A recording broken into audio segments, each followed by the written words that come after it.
All right, welcome everyone. My name is PSK, and this is Sunday Scoop, a Monday edition. The market is closed today. Before we get started, real quick disclaimer, this is for educational, informational purposes only. This is not any buy or sell recommendations for any stocks or securities I may hold. Please do your own research, do your own due diligence, contact a professional advisor should you choose to go that route. All right, let's jump into it. So happy Martin Luther King Jr. Day. If you don't know or are unaware of the importance of him, I highly suggest you research it. He was very influential in history, and one of my favorite quotes from him is, "The time is always right to do what is right." And this is something I actually preach to my kids quite often, has a lot to do with just character, always doing the right thing even when nobody's looking. And this man did a lot of good and a lot of right things. So, thankful that he's part of our history and that we can take today to remember him. So, moving on to the market. So let's jump into some things for this week. This is big. This kind of kicks off the next 4 or 5 weeks of jam-packed earnings, where the majority of the S&P 500 reports in this little tight window. You have hundreds of companies reporting per day. You'll hear about the most popular ones, but there are literally hundreds of companies reporting every day. So if you're not paying attention to it, Earnings Whisper is always a good follow to get all this information. But starting off right out of the gate, we have the continuation from Friday with the banks. A Tuesday morning, got Goldman Sachs, Schwab, Silvergate, which has been a really hot chart up until the last few weeks or about a month ago. SI, something I was invested in, had a nice trade on it, ended up getting stopped out the rest when it broke down, but it's also in the crypto market, so it's seen some weakness as well. It's a growth name, so just like any other growth name, getting hit pretty hard. But PNC, then we move right into some transports and some more not so much popular names, kind of more value type names, but just throughout the week you're going to get the rest of the financials. The big banks are going to be reporting. Then we start off with some of the tech names, right? Netflix is always the first of the real popular mega cap FANG type names to report Thursday after the bell. And so this just kind of kicks off where we really start getting into more tech growth, but to me the banks are always kind of the big kickoff. And what I mean by the busy next 4 or 5 weeks is this week, but look what happens when we jump into next week. We got Microsoft reporting on Tuesday. We got Tesla, Boeing, Intel on Wednesday. We get Apple reporting on Thursday. I believe Amazon reports in here somewhere as well. Typically, Amazon is always on a Thursday. I don't know why, it's just that way. The other ones seem to move around, but for some reason, Amazon is always on a Thursday after the bell. So if it's not reporting on the 27th, it's probably going to be the 3rd. But then the following week, we get Google, Facebook, which is going to be Meta coming into, I believe it's actually going to be official here soon. But we got QCOM, ABBV, which has been a red hot stock, but just a loaded next few weeks. For me, a couple of the things, and the reason I bring this up is, some of the names I'm really curious about are going to be names like Visa, MasterCard, PayPal, Square, names that are in the financial space or fintech space, but have seen some relative weakness as of late. I want to see what their guidance is going to look like. JPM came out with some very, very cautious guidance on Friday. The stock is down 6% on Friday. Some other banks have been doing well, but to me, JPM is kind of the staple when it comes to that. We'll see what Goldman Sachs says. They're not your traditional public investing and a public bank, so they're more private investing. So we'll see what they have to say. I'm sure their outlook guidance will be fine based on what they do. But, something like Apple, has been showing some relative strength. Microsoft, which has shown some weakness as of the last couple of days, but overall the stock is still super strong on a larger time frame. But something like Facebook, which has really struggled to even hold on to the 200-day moving average, how does that react post earnings, as well as some of these fintech names. What happens post earnings? And I'm not talking about the day after. I'm talking about day 3, day 4, day 5. Are they buying the dips or are they selling the rips? How do these continue to trade? Is it still going to be risk off for the rest of the quarter and maybe even most of 2022 with the way inflation and some of the macro data, you have the Fed tightening, what's going to happen there? Can Boeing rally? Boeing's earnings we know have been garbage. They're going to continue to be garbage for a little while, but it doesn't matter. If Boeing if this is where they want to be in these names, in some of these airlines, cruise lines, some of these travel names, then just we have to respect the chart, respect the price action. But I'm very curious to see how Boeing reacts post earnings. They have had some orders. They're getting the China approval this month, I believe, to start the 737 MAX again. So that's going to be big for them. But it's just a matter of how these stocks react post earnings. Do the stocks that are leading us into earnings continue to lead? Or do some of these other names start to show some bottoming and show some life back in that? That's to be determined. But also, another thing to keep an eye on when it comes to these earnings is, what are some of the other names that have been seeing, say strength from 2021, now seeing some profit taking? Do they continue to roll over, or do they start to rebound a little bit, and those 2021 leaders start to come back to life a little bit? So very interesting earnings season for me specifically, because we're so used to just growth putting up good numbers and then them continuing to rally post earnings. But some of these names that have been hit over the head really, really hard, I wouldn't be surprised to see them bounce into earnings a little bit. So be aware of, even if something like Amazon or Google or Facebook or Microsoft or Apple, say they make a nice 2-3 day run, maybe this week, maybe next week, don't confuse that little run up into earnings with strength following earnings. How the stock trades into the catalyst and how it trades post catalyst can be two different things. I think it's very important for people to recognize, because as they say, stocks trade on future outlook, right? So that's why guidance is important.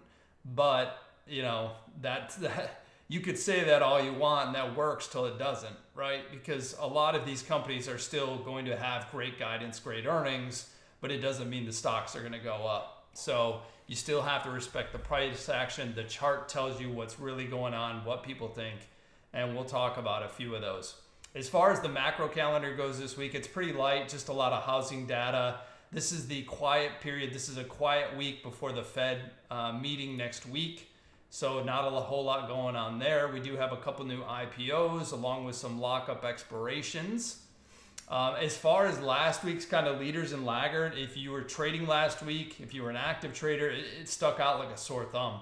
I mean, energy, look at gas, oil and gas, and the energy sector just leading to the upside all 5 days. They showed continued strength. The financials were showing some nice strength into those earnings. You can see the financials actually finished down for the week, the XLF. But the regional banks are not showing that kind of weakness. They're still showing strength, even if you look at some of the charts. The regional banks, the KRE and the KBE, some of the other non-traditional large banks. But they were leading up into earnings. So just another great example of how stocks can go into earnings, run up into earnings, and then trade differently post earnings. Like I said, JP Morgan was down 6% on Friday. Right, XRT getting hit over the head. Those retail names, things like GameStop, AMC, the XBI, the IBB specifically. Those vaccine names continue to see outflows, even though some biotechs and drug manufacturers are seeing some nice upside moves. So a little bit of divergence there, but again, those stocks had way outperformed for the past year and a half. So no surprise to see them come back to earth a little bit.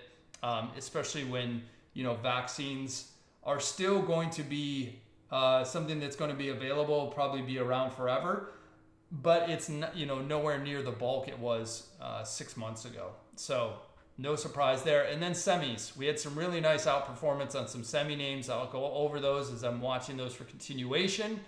But also, I think something not too many people are talking about, emerging markets are actually catching a decent bounce. There's many different sectors throughout the market, as well as some around the world of some names. Mexico actually looked like a good chart. There's some emerging markets, even, what's not sexy, but even China, the FXI has, things like Baba, Baidu. Some of these names may be just a dead cat bounce. We'll see what, if they can have continuation or if they show strength throughout the quarter, if they continue to rebound. But that kind of plays into what's going on under the hood in the market, in my opinion. So we'll talk about just a couple. You can review these on my feed as far as just some sectors I was just pointing out. Just this iPay has continued to get unwound. If you look at PayPal or Square chart, but there is a divergence here between even MasterCard and Visa. MasterCard chart looks much better than Visa's does. Even American Express looks a little better, but these, what's notable the past couple weeks to me has been the aerospace sectors, insurance. I'll talk about some other food sector names that I've just been looking red hot. But this IWO, this is a big daily, weekly breakdown here on the Russell 2000 growth names. So the Russell growth names getting hit. A lot of these names are going to be super high growth names, still seeing outflows. The weekly's breaking support. Even if this does bounce, these are names are going to go watch for coming into next week if these continue to get unwound. The range on these semis continues to widen, meaning the volatility is increasing from high to low. You have a broadening formation here where the highs are going higher, the lows are going lower. So the range from week to week is increasing as volatility increases. Now, some of this is due to just the divergence even within semis. You have things like AMD, NVIDIA, which saw some nice pullbacks here the last week, where you have other names, something like TSM, QCOM, AMAT, LRCX, breaking out to new highs. So again, a little bit of divergence, and a lot of that will have to do with how these are weighted within the sector to create that volatility, and then also that kind of range. Something I am going to be doing is going to be adding some of this XBI into my IRA. It's a long-term investment for me. Again, it's just, I'm adding into it. It's just a starter position. I'm not full size. I'm not taking any big size. Technically, if you look at the chart, it's broken. It's in a downtrend. It's making lower highs, right? The thing I'm looking at is it's coming back. It's retraced that entire 2021 move. But it's also coming back into where it should find support, which is why if you're going to trade something like this, you take a starter and then you use a stop versus going all in right here when the stock or the sector is in a downtrend. Couple things that are sticking out, and the reason why I'm dipping my toe in the water in this is because it is coming back into a big support. Friday was its biggest volume day since inception in its actual history. Some of that could have been short covering mixed with buying, mixed with selling, creating that large, but that's kind of what you like to see as far as a capitulation or a volume, high volume to get some rotation, to get kind of a base. You can see anytime it's had high volume, it's been kind of a trend reversal on this. As well as historically, the RSI is telling me when this thing gets 30 or below, that's typically where it can bounce or maybe at the start of a little rally. The bio sector is, I'm just seeing some individual bio names look better or getting ready to break out. So if we're going to see rotation out of growth, we're going to see rotation out of some other sectors. It seems like bios would be a space that could catch a bounce or catch a little bit of some action. Now, this may need to base for a few days, maybe even a few weeks. Maybe it bounces back up here, tests this 108 resistance, gets rejected, pulls back, consolidates. This is why this is an investment for me. Even if this took weeks to kind of build a base before it really started to gain momentum, I'm okay with that. I'm looking at the next 6 to 12 months. I'm not looking at the next 6 to 12 days. So just some kind of my thoughts behind that post. Something I've been paying attention to for a while now is Bitcoin. And what I mean by that is Bitcoin seems to be a good gauge from what I can tell, or what the charts are telling me, on risk appetite when it comes to high growth. If you look and you overlay the price action between Bitcoin and some of the really high growth names, it's amazing how they trend up together and they trend down together. And maybe that's a correlation because institutions are now more involved with Bitcoin. We have Bitcoin ETFs. We have all these large banks have trading desks around cryptocurrencies and Bitcoin specifically. So, and I'm not talking about all the other cryptocurrencies. I'm just talking about Bitcoin specifically. This seems to trade very technical, very clean, and to me, that's a sign of institutional trading. It's not as volatile, meaning, it's not like Dogecoin. It's not like some of these other cryptos out there. But this seems to be kind of a cursor. Whatever high growth does, Bitcoin seems to do, and vice versa. So to me, it's something to just keep an eye on. If Bitcoin starts to rally, keep an eye on some high growth names. Maybe they rally. Lumber has been just making a massive move after it made this parabolic move, came back to reality, started to base again, and now making another move up. Lumber is like one of the strongest commodities out there, you could say, more so than gold, silver, anything else. So a few names I'm going to be watching this week, and I'll go over the charts here in a minute, is going to be some of these semis that showed some nice strength. Something to keep an eye on is I found this article on the deep dive here in California, it looks like. They did a write-up about LSID. It looks like their stock lockup is on the 19th. I'm still trying to confirm that or find more information. But one of the things that's notable about it is it seems like one of the 60 to 65% ownership is a Saudi Arabia company or investment group, and they own 1 billion of the almost 1.7 billion shares. Now, they say there's no real, they're not looking to dump the entire position. Obviously, this is an investment for them, but to see them take some profit wouldn't be outrageous either. They could sell 1 million shares and still own a massive position, right? They own 1 billion shares. Even if they sold 100 million, they'd still own 90% of their position. So, LSID could be in for some volatility this week. It was one I'd just be cautious with if people know, and that January 19th day is official, then, it could see some volatility just up and down as sellers do sell a little bit and buyers step in to buy some of that weakness. TSM, I'm going to talk about that chart. To me, XBEV was kind of notable here. I thought XBEV was just one of the China names or even the EV names that was actually looking decent. Back over the 50-day, back over short-term EMAs. If it can get through this 52 level, XBEV actually is looking pretty good here. And then I'll talk about just some of the scans. One of the things that really stuck out to me on the scans was you have charts like this, auto parts. This is a insurance company, but you have some of these diversified insurance companies breaking out to new highs or getting, some of the best looking charts showing nice relative strength to the upside.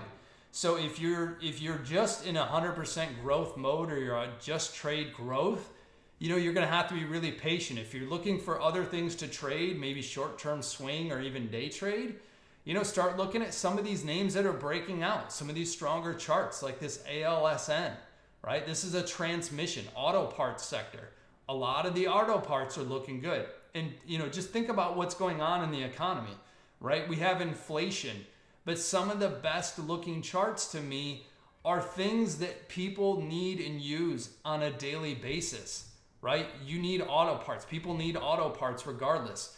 And what is a company that can benefit during an inflationary period? It's going to be auto parts, right? Their margins are already huge. Cars break down. You need your vehicle to get to work, whatever it is. These stocks could see some nice upside, not to mention if they have a dividend or they're just kind of, they're a little less susceptible to struggle or even benefit from inflation. These are some of the stocks. But if you look at all these packaged food names, right? Store shelves are empty around the country, but yet prices are going up on food, right? It's being passed to the consumer. But these names are looking strong. Look at Kellogg's, right? Look at Kraft Heinz. Look at McKesson. Look at Cargill. General Mills. You got Smuckers. Even Twinkies, right? You got a lot of these food packaging names looking really strong. These are benefiting from, they're going to at least do well through the inflationary period, especially when shelves are bare. So to me, that was kind of notable. Just going through these scans, you got things like Caterpillar, which is making a nice little run. Deer chart looks good. It's your more kind of value defensive type names, high dividend names. But if you just look around, it's also a lot of consumer names, things that people buy and use every single day. It's not your high growth names, right? Money is rotated out of those and rotated into other things. Even the airlines, cruise lines are making a little run into earnings here. Whether they continue post earnings, who knows? But Ford chart looks the best it's looked. AT&T looks good. Goodyear Tire. Xerox. You have a ton of names that were cool 20 years ago, making a comeback or making a run. Anything oil and gas seems to be doing well. Halliburton, Marathon, Exxon, Chevron, even some insurance names. They could possibly just be making a run into earnings, but we'll see what happens post earnings if they have any follow through or continuation. But challenge yourself to look outside the norm, look outside your day to day.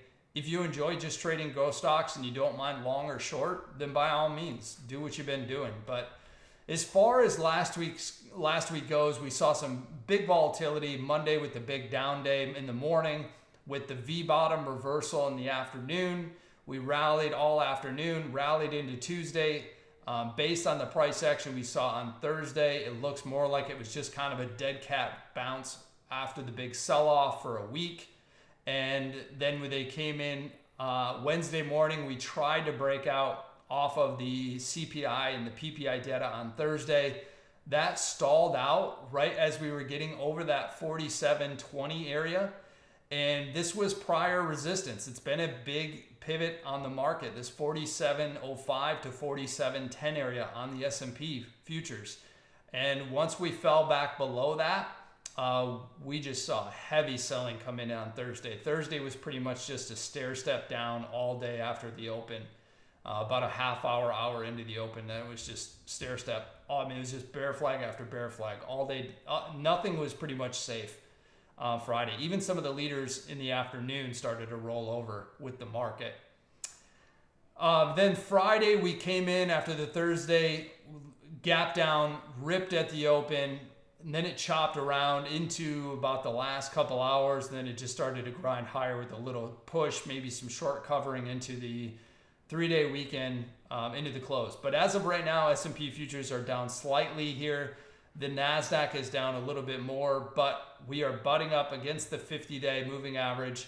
That is going to be the level to reclaim for any kind of retest of that 47.05 to 47.10 area. If we don't and we sell off more, specifically high growth, it could be a choppy week. Now, what could also make it choppy, and who knows, maybe we just pin around between this 46.41 and 4700 area, right? Because we have earnings.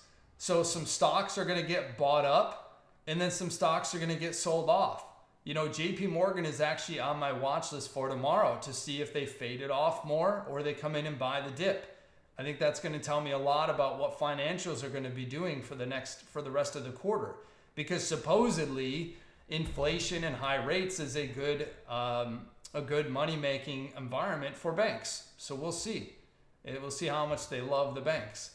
But if we cannot reclaim the 50-day and we just chop around, it's going to make for some choppy price action the next couple weeks. Because like I was saying earlier in the video, maybe Amazon, Apple, Facebook, those names maybe make a little bit of a 2-3 day run into earnings. Then they chop around. And because of the way they're weighted on the market, that's going to make the indexes choppy, especially if you have other names selling off. Now, the NASDAQ definitely does not look as good as the S&P, but that's no surprise based on the charts, based on the sectors, right? Tech is a heavier weight of the NASDAQ. Even though the S&P 500 has about 503 or 4 names in it, the NASDAQ has like 2,800, but the NASDAQ is very, very much tech growth driven, with considering the mega caps make up, I think, almost 40%. And then you add in a few other tech names, it's probably 50% of the weighting of the NASDAQ alone. So out of 2,800 stocks, probably less than 20 of them make up majority of the weight. So that just tells you in alone how much those other 2,780 stocks are actually what they mean to the market. But if they're all going down along with tech, then the NASDAQ's going to go down, right? But we're below the 50-day. We're below short-term EMAs. They're all pointing down. The 50 days actually starting to curl down. We do have the 200 here. But if we start to lose, the session low from today, we start to lose that tomorrow. We start trading below 15,500. The NASDAQ's going to be in trouble. It's going to come back and retest that Friday low. So by no means is the NASDAQ out of the woodshed. If somehow the NASDAQ was to get back over this 15,700 level, and again, that could be because the FANG names, the mega caps, are bouncing or getting bought up and they're making a little run into earnings. By no means does this mean the NASDAQ is out of the woods, because who's to say Amazon doesn't catch a 3-4 day run, go all the way back to the 50-day, chops around until earnings, and then they just sell it right back off again post earnings, regardless of what the earnings in the outlook looks like, because of the Fed and the inflationary market. They don't want to be overly exposed in these names. They would rather continue to buy those value names, those value sectors, until at such point that starts to change in the market. And I did a video on this last week talking about what is important to the market, what the market cares about month to month, quarter to quarter. That can always change, right? One of the big takeaways from that video should be, when the market stops reacting to specific news, it tells you that's priced in or that doesn't care about it anymore. So we'll see at what point the Fed rate hikes and inflation don't matter to the market, but that could be some time. It could be 3 months. It could be 12 months. We'll see. We'll take it day by day, week by week, quarter by quarter. That's all you can do. Look at the charts, respect the price action. The charts tell you what's going on. They'll tell you where the market wants to be invested and where they do not, right? Don't try to be the guy picking the bottom or timing the bottom on everything. If stocks are in downtrends, they're in downtrends for a reason, right? They can catch little bounces here and there, but until they start to form a base or they start to reclaim levels to the upside, they start to see accumulation, not distribution, then the stock is still in a downtrend, regardless of what it does for two or 3 days. All right. So I hope the video helps. Another real quick on that is the VIX is not showing any panic. It's not showing any fear. So when the market is selling off and the VIX is staying relatively calm, to me, that says the market is okay with it. The market understands it. The market expects it. So I know I see some people saying, okay, well, we're selling off, but the VIX isn't spiking. Well, that's because the market is okay with it. The market understands it. The market thinks they should sell off.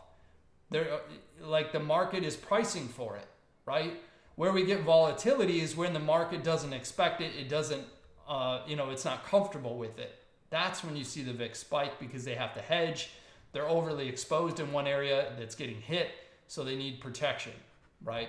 This is, you can do your own research on how the VIX works and what it's made up on, but just again, just kind of a sidebar, my thoughts. So short week ahead. Hope you guys have a great week. Hope the video helps, and we'll see you on the Twitter stream.